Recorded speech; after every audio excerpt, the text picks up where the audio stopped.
7 dating rebelde na pinagkalooban ng financial assistance mula sa lokal pamahalaan ng Palawan.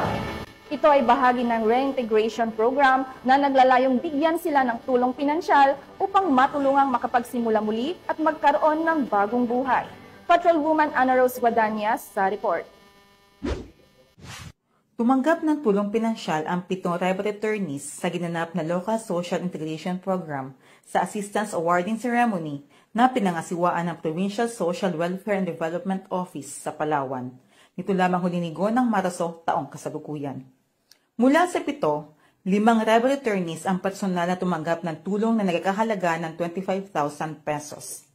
Ito ay alinsunod sa Provincial Ordinance No. 1540, Series of 2015, o establishing the implementing guidelines on the provision of assistance to tribal attorneys.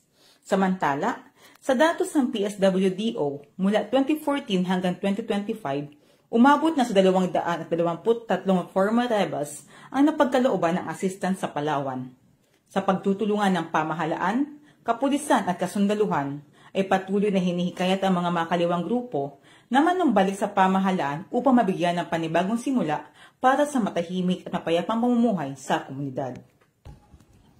Mula dito sa Home of the Police Eco Warriors, Calapan City, Tintal, Mindoro, ako inyong PNN Correspondent, Patrolwoman Ana Rose Guadania, alagad ng batas, tagataguyod ng Balitang Pulis.